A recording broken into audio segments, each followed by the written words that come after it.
That sounds like a fascinating video.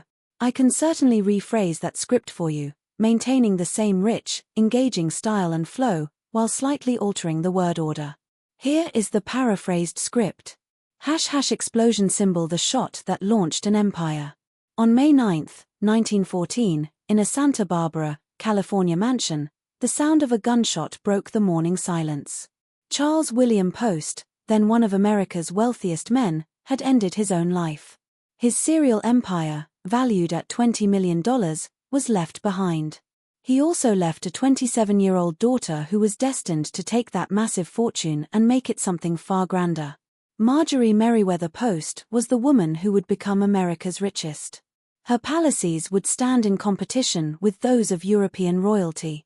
She would marry 4 times, with each subsequent husband wielding more influence than the last. She dined among Stalin's inner circle, recovered the treasures of murdered czars, and sailed the largest private yacht ever constructed. Her wilderness retreat boasted a compound of 68 buildings. Yet, Marjorie was more than a collector of powerful men and beautiful possessions. She stood as a business pioneer during a time when women were still denied the right to vote. She was the first to grasp the potential of frozen food. During the Great Depression, she fed thousands while adorned with millions in diamonds. Though she lived like an empress, she never forgot her humble origins. This is the story of a woman who inherited everything, only to build something even greater. Her homes are now museums, her yacht became a warship, and her enduring legacy continues to shape American culture today. From a simple barn in Battle Creek, Michigan, to the dazzling ballrooms of Palm Beach, Marjorie Merriweather Post's life seemed utterly impossible. If you appreciate stories of extraordinary wealth and American history, please consider subscribing to support my channel. You won't want to miss the rest of this journey. Her incredible story, however, begins with deep tragedy. ## Chapter 1, Santa Barbara's Tragedy. By early 1914, Charles William Post had successfully built one of the largest food companies in the United States. His products, Postum, grape nuts, Post Toasties, were staples on breakfast tables from San Francisco to New York, and they had made him fabulously wealthy. He employed thousands of workers in Battle Creek, Michigan, and his innovative advertising campaigns had fundamentally changed how Americans approached breakfast. Despite all his success, the 60-year-old magnate could not find relief from the chronic pain in his stomach. His health, a struggle for decades, was now failing completely. Public appearances were cancelled in late 1913 as the agony in his abdomen worsened week after week. Doctors suspected appendicitis. In a desperate state by early March 1914, the president of the Santa Fe Railroad arranged for a private train car to rush Post from California to Minnesota. The Mayo Clinic in Rochester, the destination, was where the celebrated Mayo brothers performed the nation's most advanced surgeries. Covering nearly 2,000 miles, the journey was non-stop. Between March 5 and 10, William and Charles Mayo operated on Post, removing his appendix. The surgery was deemed a success, and he was sent back to California for recovery. However, the pain persisted. Something else was wrong, an issue the surgeons had either missed or could not resolve. Post returned to his Santa Barbara winter home, still tormented by the same agony that had initially driven him to Minnesota. The man who had championed healthy living and positive thinking found himself unable to practice either.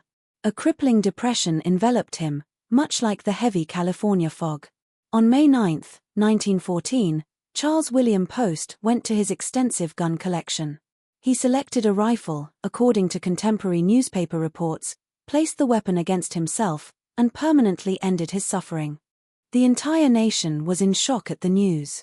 Here was a man who possessed everything: fame, fortune, a thriving company, and a beloved daughter. Yet, he had chosen to abandon it all. The newspapers published long obituaries, celebrating his business acumen and his innovations in advertising and serial production. Most of the focus, however, was on his only child. Marjorie Merriweather Post was 27 when her father died. She was already married to Edward Bennett Close, her first husband, and was mother to 2 young daughters. The inheritance was staggering. $20 million in 1914 was equivalent to well over $500 million in today's purchasing power. But the immense responsibility was perhaps more significant than the money itself. Marjorie now held control of the Postum Cereal Company, one of America's fastest-growing food corporations. In an era when women often couldn't open their own bank accounts in many states, let alone serve on most corporate boards or cast a vote, she was suddenly one of the country's most powerful business figures. Her father had, in his own way, prepared her for this moment. While most fathers of that time taught their daughters piano and needlepoint, Charles Post had imparted a vastly different set of lessons. She would now have to demonstrate just how well she had learned them. The funeral took place in Battle Creek on May 15. Charles William Post was laid to rest in a magnificent granite mausoleum at Oak Hill Cemetery. Built at a cost of $100,000, the structure was made from 630 tons of Victoria white granite quarried in New Hampshire, with the actual burial chamber sitting 9 feet beneath the floor. Standing at her father's grave, Marjorie understood that everything had changed. She was no longer merely an heiress, she was the owner of a major company whose future, growth or decline, rested entirely on her decisions. The shareholders and the workers in Battle Creek depended on her. The legacy her father had painstakingly built depended entirely on what she chose to do next. To fully grasp how prepared she was for this immense task, we must look back to the beginning. Chapter 2, The Battle Creek Apprentice. Marjorie Meriwether Post was born in Springfield, Illinois, on March 15, 1887. The town had once been Abraham Lincoln's home, now it was home to a restless inventor, Charles William Post, and his wife, Ella Letitia Meriwether. The Posts were not wealthy. Charles worked as a salesman and manufacturer of farm equipment, inventing several implements, including a hay stacking machine and a plow. He was ambitious and held patents, but success consistently eluded him. Charles Post suffered from an abundance of nervous energy, too much of it, in fact. By his late 30s, he had endured multiple breakdowns. His mind seemed to race much faster than his body could cope. Doctors of the time diagnosed it as neurasthenia. Today, we might recognize it as depression or severe anxiety. Regardless of the name, a cure remained frustratingly out of reach. In 1891, a decision was made that would forever change the American breakfast. The family moved to Battle Creek, Michigan, when Marjorie was 4.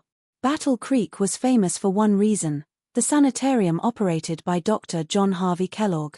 This eccentric physician believed that insufficient bowel movements and poor diet were the root cause of most human ailments. He prescribed daily enemas, rigorous exercise, and vegetarian meals.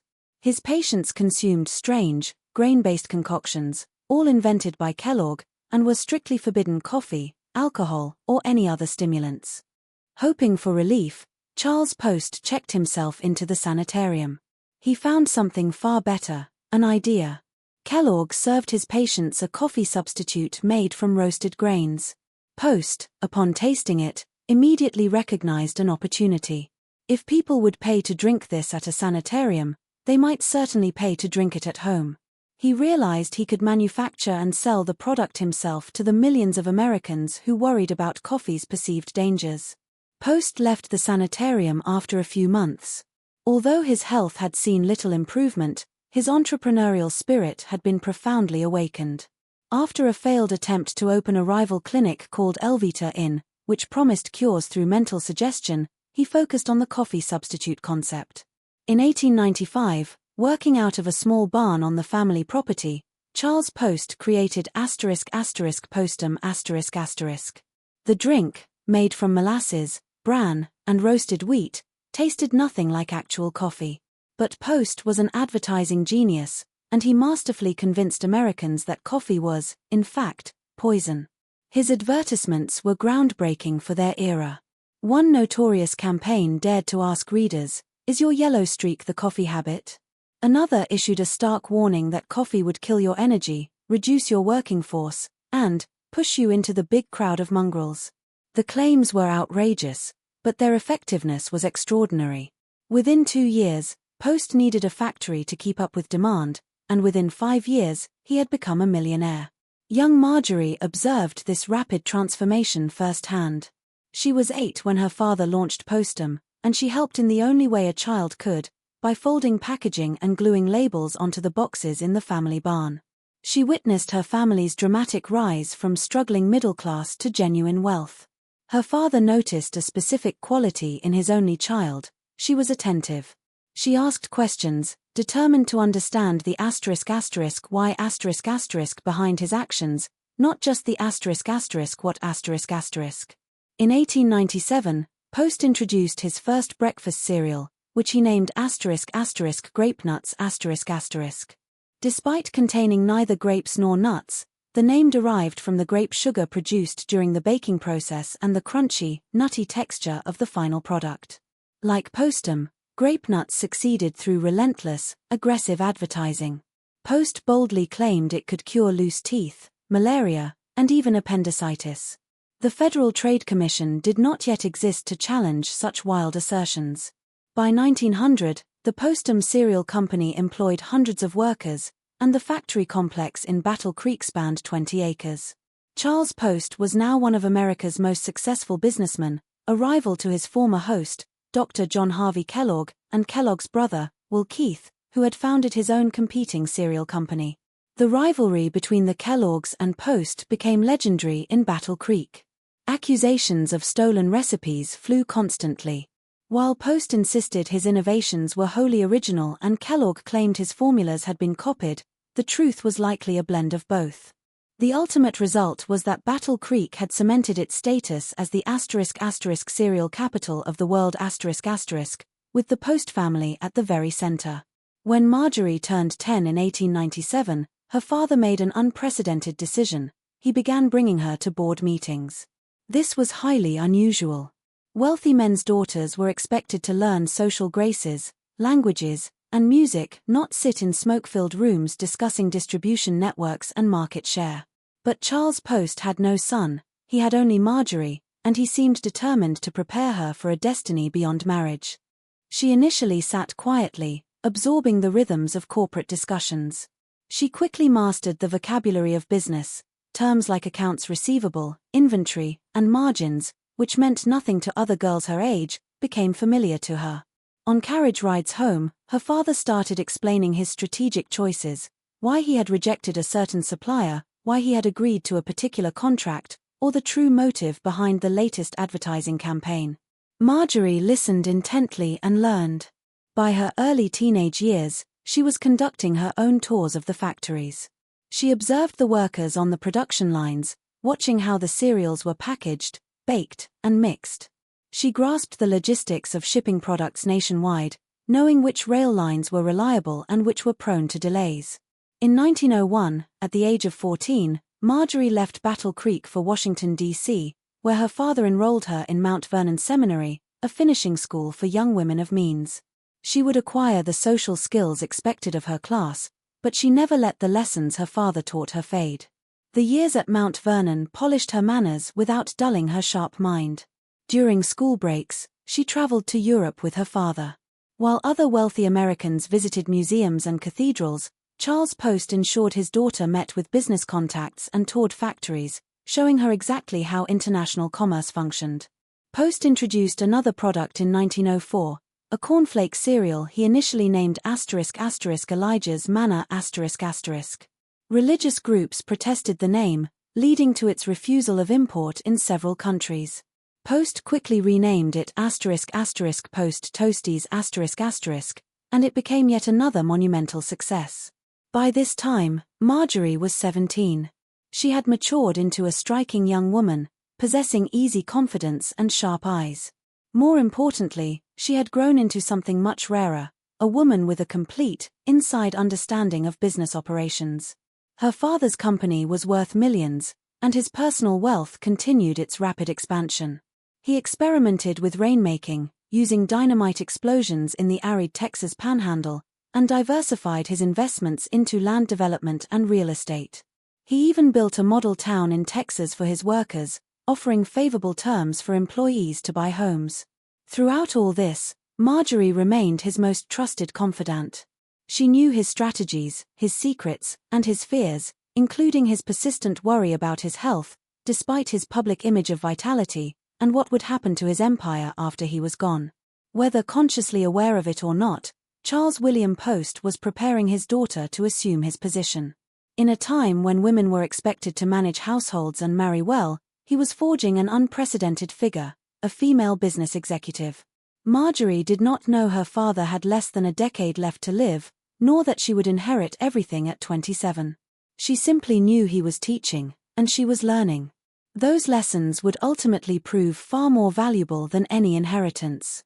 Chapter 3: The War That Transformed Her. Around 1904, Marjorie Merriweather Post met Edward Bennett Close at a New York party.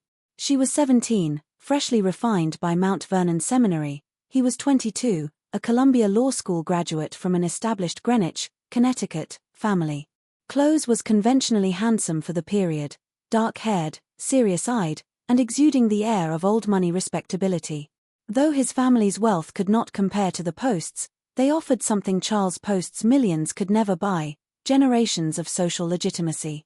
The Closes belonged the Posts, despite their wealth, were still considered new money.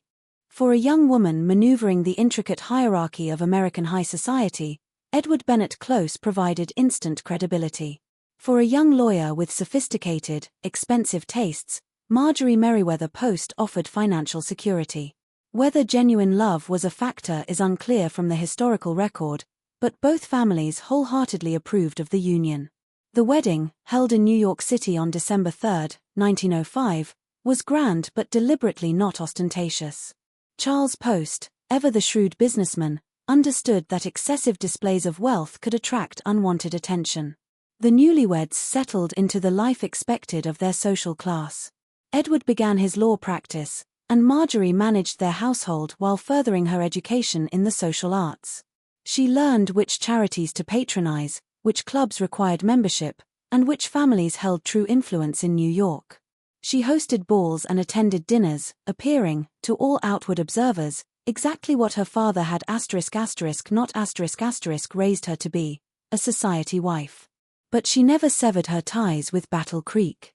Throughout her first marriage, Marjorie kept her connection to the Postum cereal company alive. She reviewed financial reports and attended board meetings whenever possible, keeping her hand in the business even as she performed the rituals of upper-class domesticity. Edward Close seemed unconcerned by this arrangement. Perhaps he recognized his wife was exceptional, or perhaps he simply failed to notice her deeper interests. Their first daughter, Adelaide, was born on July 22, 1908. A second daughter, Eleanora, followed the next year, on December 3, 1909. Marjorie now had all the components a woman of her era was supposed to desire: a place in society, unlimited wealth, beautiful children, and a respectable husband. Yet, the marriage was not happy. The specifics of their grievances are lost to time and discretion, as Marjorie rarely spoke publicly about her first husband in later life. Only hints and silences remain. Edward Close appears in photographs but is seldom mentioned in anecdotes, existing in the historical record more as a legal fact than a dynamic presence. By 1914, the marriage had become functional but emotionally barren. Two world-changing events then shattered their fragile equilibrium. In May, Marjorie inherited $20 million and control of a major corporation following her father's suicide in Santa Barbara. She instantly became one of the most powerful women in American business, while her husband remained a modestly successful lawyer. Then, in August, the Great War erupted in Europe. Initially, the fighting in France and Belgium seemed impossibly distant, having no bearing on New York society or breakfast cereals. America declared its neutrality, and life went on. But Marjorie could not ignore the shocking casualty figures she read in the newspapers. Hundreds of thousands of young men were dying in the trenches, military hospitals were overwhelmed, and doctors struggled with inadequate facilities and a shortage of medical supplies. She decided she had to act.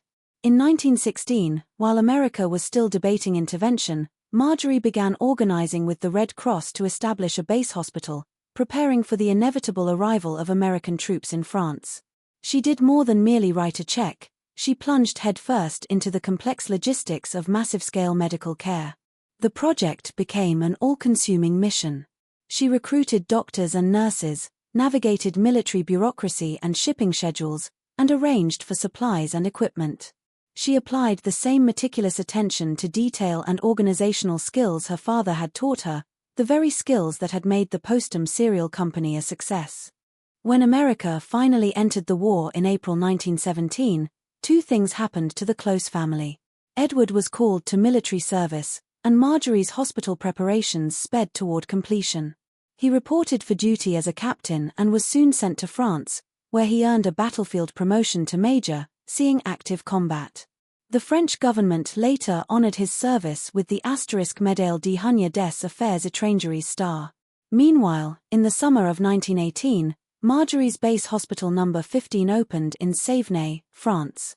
It was one of the largest American military hospitals in Europe, capable of accommodating 2,460 patients simultaneously, and Marjorie had personally funded a significant portion of its equipment and construction. She traveled to France to see the hospital in action, speaking with wounded soldiers and walking the wards. She witnessed the cost of war firsthand, a reality only hinted at by newspaper headlines. While her husband was fighting somewhere in France, her hospital was saving lives elsewhere. The two served the same cause from opposite ends of a single catastrophe. The experience was transformative for her. Marjorie returned to America with a powerful new understanding of what her wealth could truly achieve. She had built something meaningful, not just a company selling breakfast cereal, but a place dedicated to putting broken men back together. The satisfaction was unlike anything she had ever known. Edward returned home a decorated war hero in late 1918, having served with distinction and earned a French medal. By any measure, he had proven himself in ways his pre-war legal career never demanded. But it was not enough. During the months he spent in the trenches, Marjorie had evolved into an increasingly independent woman. She had moved freely through sophisticated Manhattan circles, proven her ability to organize a massive enterprise without his help, and discovered capabilities within herself that domestic life had never challenged. The young society wife who married Edward Close in 1905 was gone. Whatever bonds still held the marriage together finally broke with the death of Edward's mother in July 1919. The divorce was finalized in November 1919, with private terms. Marjorie retained custody of Eleanora and Adelaide. Edward Close would remarry the following year to Elizabeth Taliaferro, with whom he had two sons, including William Taliaferro Close. Through this second marriage, Edward Bennett Close became the grandfather of the actress Glenn Close. Marjorie was 32, a woman who had discovered she needed more than society offered. She was divorced, a status that still carried a social stigma in 1919, the mother of two young girls, a proven philanthropist, and the owner of a major corporation. The coming decade would challenge everything she had learned. Chapter 4, When E.F. Hutton Talked. Less than 3 years earlier, Edward Francis Hutton had buried his first wife. Blanche Horton Hutton died on December 18, 1917, a victim of the Spanish influenza that was sweeping the world and killing millions. Their only son, Halcourt, was 15 years old when his mother passed away. Hutton was 44 when he met Marjorie Merriweather Post, grieving still and immensely wealthy. He had created one of America's most successful brokerage firms. With his brother Franklin, he founded E.F. Hutton and Company in 1904, aiming to extend Wall Street's reach to the entire country. While other firms focused on New York, Hutton established offices across the nation, especially in California. He was a pioneer in using the telephone and telegraph to execute trades from distant cities.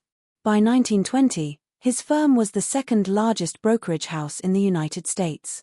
Marjorie Merriweather Post was 33, recently divorced from her first husband, and the owner of one of America's largest food companies.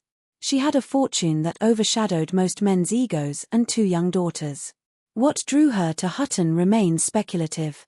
He was nearly a decade her senior and not conventionally handsome, but he possessed an understanding of business far beyond anything her first husband had.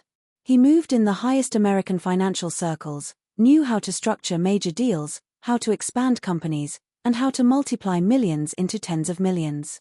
Perhaps she also saw a man who understood loss, a widower who had suffered and who might appreciate what he had rather than taking it for granted. They were married quietly on July 7, 1920, less than a year after her divorce from Edward Close. Discretion was a priority for both. He was a recent widower still adjusting to life without Blanche, and she was a divorced woman in an era when it still carried a social stigma. Tragedy returned just weeks after their wedding. Halcourt Hutton, Edward's 18-year-old son, was killed in a horse-riding accident on Long Island on September 25, 1920. Within 3 years, Hutton had lost his only son and his first wife. Marjorie provided unwavering support to her new husband through his deep grief. Whatever future strains would arise in their marriage, she was there during his most profound need. The marriage began as a powerful partnership. Hutton quickly recognized that his wife was not just a rich heiress, she was a trained executive who had studied business from childhood. She understood the Postum cereal company from the factory floor to the boardroom and held strong opinions on expansion, acquisitions, and strategy. Unlike many husbands of that generation, Hutton respected her expertise and listened. In 1922, Hutton took Postum public, listing its shares on the New York Stock Exchange. This move secured fresh capital for expansion, but it also brought pressure from shareholders who expected sustained growth. The following year, he was appointed chairman of the Postum board of directors. Marjorie and Hutton delivered results. Throughout the 1920s, Postum acquired brand after brand: Jell-O, the gelatin dessert that had become an American classic; Baker's Chocolate, which dated back to the 1700s as America's first chocolate mill; Maxwell House Coffee, famous for Teddy Roosevelt's supposed slogan, "Good to the last drop"; Log Cabin Syrup, Hellmann's Mayonnaise, Calumet Baking Powder, and Minute Tapioca. Each acquisition followed the same simple logic Charles William Post had explained to his daughter years before: identify successful brands, acquire them, apply superior advertising and distribution, and watch the profits surge. The Huttons lived a life commensurate with their growing empire. In 1922, they built Hillwood, a Tudor revival mansion set on 176 acres of Long Island, complete with immaculate gardens, dozens of rooms, and a precise staff that ran everything with invisible efficiency. But Marjorie yearned for something even grander: a seaside estate. On December 29, 1923, she gave birth to her third daughter, naming her Nadinia Marjorie Hutton. This child would eventually become the actress Dina Merrill, a future no one could have predicted in the nursery at Hillwood. The family now included 10-year-old Eleonora and 11-year-old Adelaide from Marjorie's first marriage, and Hutton was, by all accounts, a devoted father and stepfather to all 3 girls. While tensions within the marriage existed, they would not become fully apparent for years. Meanwhile, the acquisitions continued. The most crucial one began with a frozen goose. Sometime in the mid-1920s, the Huttons sailed on their yacht from Gloucester, Massachusetts. Dinner included a goose that was surprisingly flavorful and fresh. Marjorie asked about its origin and how it remained so fresh. The answer led her to *** Clarence Birdseye ***, a local inventor who had developed a groundbreaking food freezing process. During his years in Labrador, Birdseye had observed how the Inuit flash froze fish in the extreme cold. When thawed months later, the fish tasted almost as fresh as the day they were caught. Birdseye had figured out how to replicate this process on an industrial scale. Marjorie instantly grasped the enormous potential. Frozen food, she realized, could revolutionize how Americans ate, reduce food waste, and make seasonal foods available year-round. It could fundamentally change everything. She urged Hutton to purchase Birdseye's company for $2 million. Hutton was hesitant.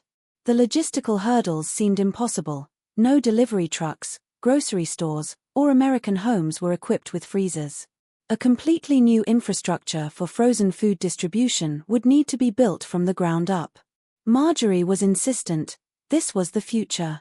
The argument lasted for years, during which time Birdseye's asking price increased, and other potential buyers emerged. The opportunity seemed to be slipping away. Finally, in early 1929, Hutton agreed. Postum acquired Birdseye General Seafood Corporation and its patents for approximately $22 million, more than 10 times Marjorie's original proposal. But she was convinced it was worth every single penny. In June 1929, the Postum Cereal Company underwent a name change, becoming the *** General Foods Corporation ***, adopting the name of its most recent and transformative acquisition. The company was now the largest food conglomerate in America, with its brands filling virtually every pantry in the country. Marjorie Merriweather Post had successfully transformed her father's coffee substitute company into a vast empire. She achieved this with her second husband's help, his Wall Street connections, and financial expertise. The partnership had been a brilliant success for business, but a business partnership and a marriage are distinct entities. The decade to come would reveal the difference. Chapter 5: The Palace Between the Lake and the Sea. The first home Marjorie built in Palm Beach was simply too small. In 1921, she and Edward Hutton constructed a modest villa called *Hoguito*, Spanish for little hearth, on a lot near the Everglades Club.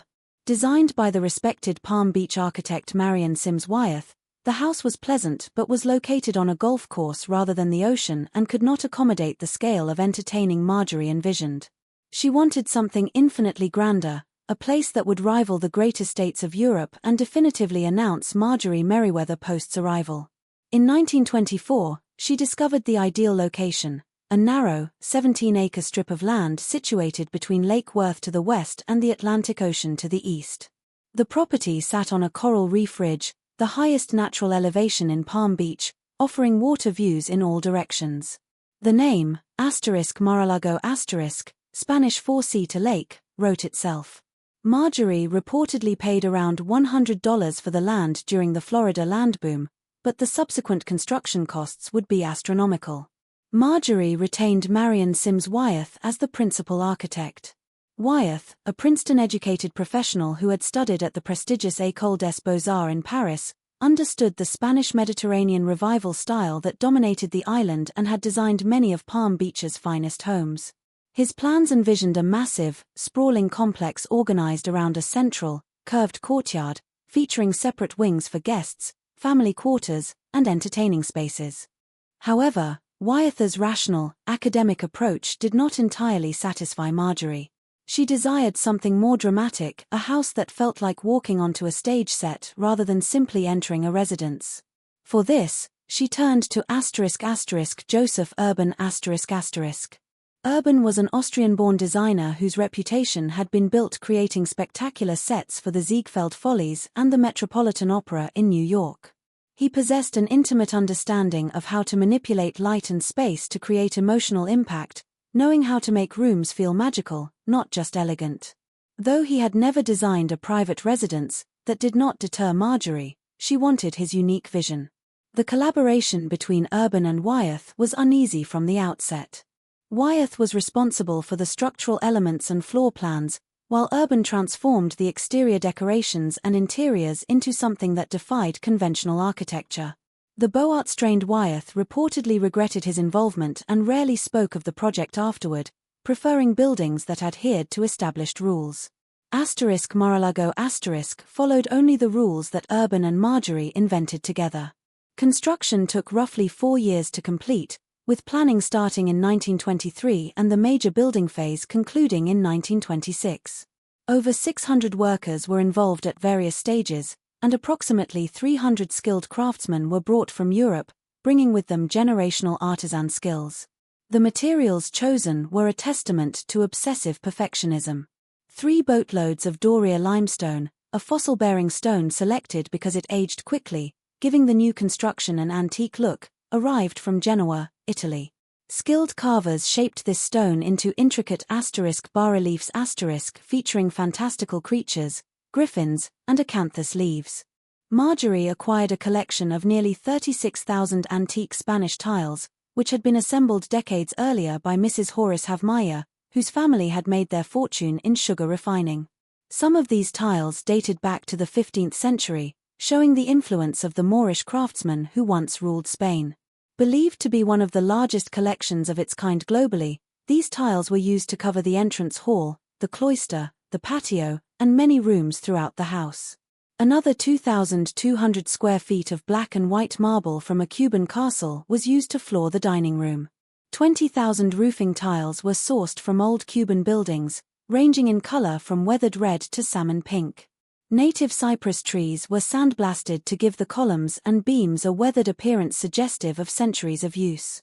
Joseph Urban traveled to Vienna to recruit the sculptor Franz. Would you like me to continue paraphrasing the rest of the original script, or would you prefer a summary of the next chapters?